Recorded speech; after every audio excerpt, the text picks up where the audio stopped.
Hello hi everyone, कशा आहात सगळे? स्वागत करते मी आपल्या सगळ्यांचं आपल्या यूट्यूब चॅनलवर इन एसपी ट्युटोरियल्स. तर आज आपण पाहणार आहोत English class 1 poem number 3.7 the squirrel workbook solution. Squirrel workbook solution. चला तर पाहून घ्या. वर्ड्स अँड मीनिंग्स देण्यात आलेले आहेत ते समजून घेऊया. टीनी टायनी. टीनी टायनी म्हणजेच काय? खूपच लहान, खूपच लहान, खूपच छोटस. तर त्याचं मीनिंग काय होईल इंग्लिशमध्ये? Very small. स्मॉल म्हणजेच काय? लहान. व्हेरी व्हेरी म्हणजेच काय? खूपच खूपच लहान. हिप्पीटी हॉप. हिप्पीटी हॉप म्हणजेच काय म्हणले मी? उड्या मारणे. तर त्याच्या इंग्लिशमध्ये काय मीनिंग होईल पाहून घेऊया. To jump. टू जम्प म्हणजेच काय? उड्या मारणे. और हॉप क्विकली. पटपट उड्या मारणे. त्यालाच काय म्हणलेलं आहे? Hippity hop. Whirly whirly. Whirly whirly म्हणजेच काय? Going round and round. गोल गोल गोल गोल फिरत जाणे. दॅट आफ्टर नेक्स्ट वन आहे furry curly. Furry curly. Covered with curly fur. Furry म्हणजेच काय? कवर असणे, गोलाकार असणे किंवा भरून असणे. With curly fur. मऊ मऊ फर असणे. फर म्हणजेच काय? शेपूट. म्हणजे जसं मांजराची शेपूट कशी असते? फरली म्हणजे कर्ली फर. मांजराच्या शेपटीला सुद्धा फर असंच म्हणतात. तर स्क्विरलचं पण जे टेल आहे, शेपूट जे आहे ते कसे आहे? कवर्ड विथ कर्ली फर आहे. दॅट आफ्टर नेक्स्ट वन आहे स्नॅपिटी क्रॅकिटी. स्नॅपिटी क्रॅकिटी म्हणजेच काय म्हणले मी तुम्हाला? जेव्हा स्क्विरल किंवा खारुताई जेव्हा शेंगाचं टर्फल म्हणजे शेंगा टर्फलीमधून काढून खात असते तेव्हा जो आवाज होतो त्या आवाजाला स्नॅपिटी क्रॅकिटी असं म्हणतात. तर इंग्लिशमध्ये काय होईल पहा त्याचं meaning. A sound made when a shell of nut is broken. जेव्हा शेंग्याचं जे टर्फल आपण फोडत असतो तेव्हा जो आवाज होतो त्याला स्नॅपिटी क्रॅकिटी असं म्हणतात. दॅट आफ्टर नेक्स्ट वन आहे स्कॅम्पर. दॅट आफ्टर नेक्स्ट वन आहे स्कॅम्पर. स्कॅम्पर म्हणजेच काय? पटकन पळणे. स्कॅम्पर म्हणजेच काय? पटकन पळणे. तर इंग्लिशमध्ये त्याचं मीनिंग होईल to run quickly. To run quickly. That after sail. Sail म्हणजेच काय म्हणले मी?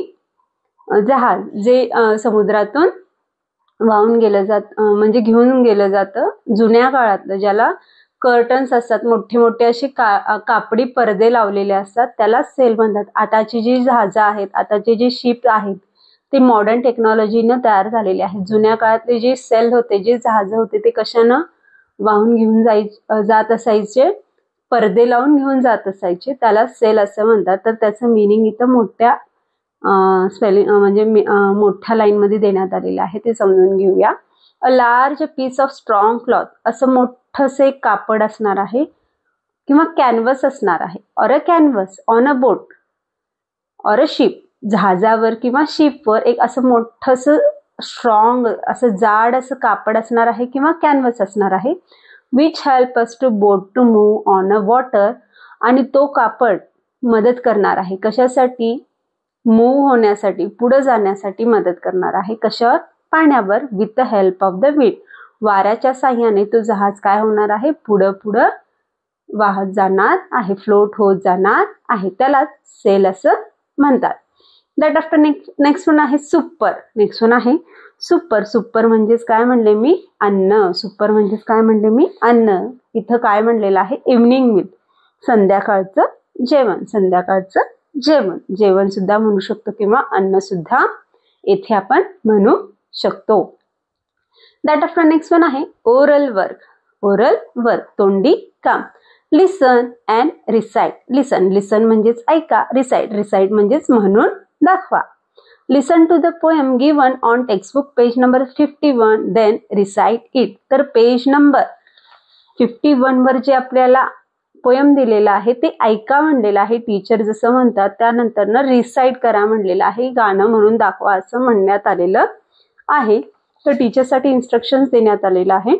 Teacher first read the entire poem aloud then line by line the students repeat. तर टीचरने इथं काय करायचं आहे? फुल पोएम जो आहे तो मोठ्यानं रीड करून दाखवायचा आहे. दॅट आफ्टर पुन्हा लाईन बाय लाईन रीड करत असताना मुलांना पाठीमागं रिपीट करायला सांगायचं आहे. दॅट आफ्टर नेक्स्ट वन आहे classwork, homework. Classwork, homework, note. स्टुडंटसाठी नोट देण्यात आलेला आहे. तर students may do textual activity 2 in textbook itself. तर टेक्स्टबुकमध्ये आपल्याला सेकंड ऍक्टिव्हिटी देण्यात आलेली आहे. तर स्टुडंट्सनं ओन सॉल्व्ह करायचं आहे. दॅट आफ्टर नेक्स्ट वन आहे put a right or a wrong in a boxes. जर सेंटेन्स करेक्ट असेल तर करेक्ट टिक मार्क करा म्हणलेला आहे. जर सेंटेन्स रॉंग असेल, इनकरेक्ट असेल तर तिथं काय करा म्हणलेलं आहे, क्रॉस आउट करा असं म्हणलेलं आहे. चला तर पाहून घेऊया. The squirrel was a very small. तर पोएम मध्ये आपण पाहिलो तर टीनी टायनी म्हणलं तर काय म्हणले मी, खूपच लहान, खूपच लहान. तर स्क्विरल काय आहे, खूपच लहान आहे. तर त्याचं मिनिंग तेच होईल. तर पोएम मध्ये स्क्विरल काय आहे, खूपच लहान आहे. The squirrel was very small. तर करेक्ट सेंटेन्स आहे. तरी आपण काय करणार आहोत, करेक्ट टिक मार्क करणार आहोत. दॅट आफ्टर नेक्स्ट वन आहे the squirrel goes up and down the tree. तर स्क्विरल काय करते आहे, up his goes to the tree top and down the scampers to the ground. वर जाते आणि खाली येते. स्क्विरल काय करते, वर जाते आणि खाली येते. हे पोएम मध्ये आपल्याला सांगितलेलं आहे पहा. Up his goes and down he scampers to the ground. खाली सुद्धा येते आणि वर सुद्धा जाते. तर हा काय आहे, करेक्ट सेंटेन्स आहे. तर इथं आपण काय करणार आहोत, टिक करणार आहोत. दॅट आफ्टर नेक्स्ट वन आहे the squirrel has a thin tail. The squirrel has a thin tail. Thin म्हणजेच काय, पातळ शेपूट. टेल म्हणजेच काय, शेपूट. तर स्क्विरलला बारीक आहे का हो शेपूट, नाहीये. तर कसं आहे, फरली अँड करली आहे, असं भरलेलं आहे. कसं आहे, फेदर सारखं आहे, ब्रॉड आहे, म्हणजे असं भरून आहे. तर थीन आहे का, तर नाही. तर सेंटेन्स आहे इनकरेक्ट. तर इथं आपण काय करणार आहोत, क्रॉस आउट करणार आहोत. दॅट आफ्टर नेक्स्ट वन आहे the squirrels eat nuts for its supper. तर जेवणासाठी, सुपर म्हणजेच काय म्हणले मी, जेवण किंवा अन्नासाठी. तर स्क्विरल काय खाते, काय खाते, नट्स खाते ना. नट्स म्हणजेच काय, शेंगा खाते. त्या नट्सला काय असणार आहे, शेल असणार आहे. शेल जेव्हा ती ब्रेक करत असते तर कुठला आवाज होतोय तिथं, स्नॅपिटी क्रॅकिटी आवाज होऊन त्यातलं जे नट आहे ते बाहेर पडणार आहे. आपण इथं पाहिलं तर ती जेवणासाठी, सुपर सुपर म्हणजेच काय, जेवण किंवा अन्न. अन्नासाठी ती काय खाते, नट्स खाते. नट्स म्हणजेच काय, शेंगा खाते. तर हा काय आहे, करेक्ट सेंटेन्स आहे. तरी तर आपण काय करून घेऊया, टिक करून घेऊया. दॅट आफ्टर नेक्स्ट वन आहे write the rhyming words from the poem. तर पोएम मधून आपल्याला रायमिंग वर्ड्स सर्च आउट करून तिथे लिहून घ्यायचं आहे. चला तर पाहून घेऊया. Hop, hop, top, hop, top. तर इथं आन्सर आहे top. That after next one आहे round, round, ground, round, ground. तर इथं आपण ग्राउंड लिहून घेऊया. दॅट आफ्टर नेक्स्ट वन आहे टेल, सेल, टेल, सेल.